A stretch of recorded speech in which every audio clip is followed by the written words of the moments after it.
"You are in contempt of this court and the Constitution," the judge roared, slamming his gavel so hard the courtroom shook. "Remove that cross or face the consequences." The young soldier stood motionless, not even blinking. His uniform was crisp, buttons gleaming, posture flawless, but all eyes were locked on the small silver cross hanging neatly beside his ceremonial badge. It wasn't flashy, it wasn't loud, but in that courtroom, in that moment, it might as well have been a burning torch. The tension was unbearable.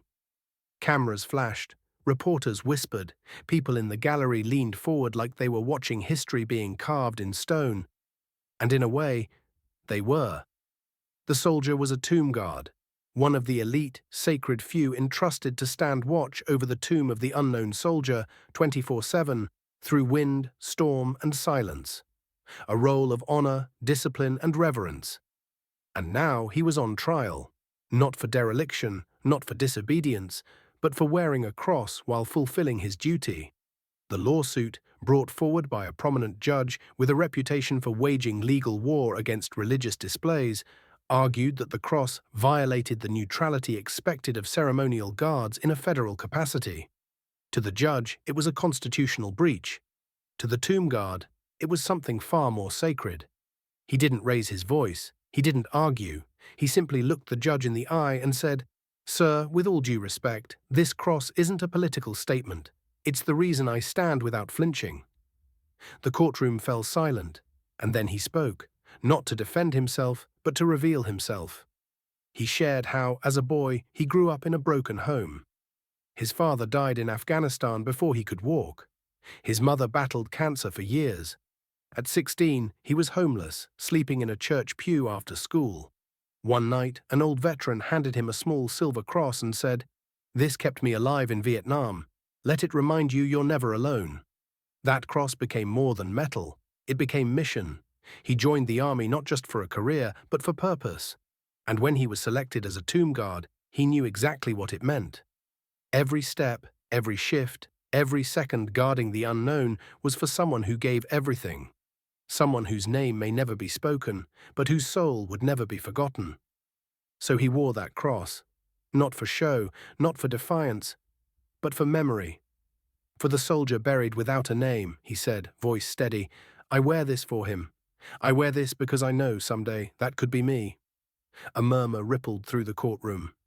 Even the judge looked shaken. The prosecutor pressed him. "But regulations say no personal symbols during ceremonial detail.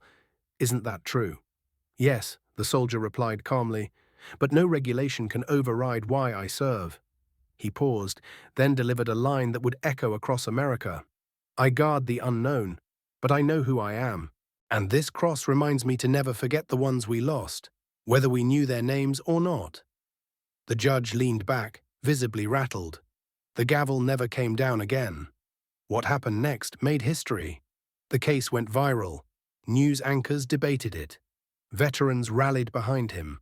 Gold Star families began posting pictures of their fallen sons and daughters, many of whom were buried with crosses, stars of David, dog tags still etched with quiet faith.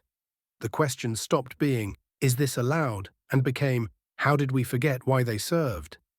The Pentagon issued a rare statement of reconsideration. The tomb of the unknown soldier, a site meant to unify all beyond politics, would now allow symbolic expressions of personal belief, so long as they upheld dignity and respect. And the soldier, he didn't take a victory lap. He simply returned to duty. Back to his silent post. 21 steps, 21 seconds. Again and again, rain or shine, day or night, with the cross still shining on his chest. Weeks later, a quiet ceremony was held. No cameras, just family, fellow guards, and a few guests. A new plaque was placed at the site, just inside the guard quarters. It read, "We walk not only with discipline, but with meaning. To honor the unknown, we must also know why we stand." That quote belonged to him, the young soldier who was willing to risk his future, to remember the past. Some battles are fought in silence, others in courtrooms. But the truest soldiers know the fight isn't always about law or rules. It's about principle. He didn't shout, he didn't curse, he didn't resist. He stood, And because he stood, so did the truth. Before we end this story, let us know in the comment, where are you watching from? If this story moved you, don't forget to like this video, leave a comment, and subscribe for more powerful stories like this one. You never know. The next one might just change your life.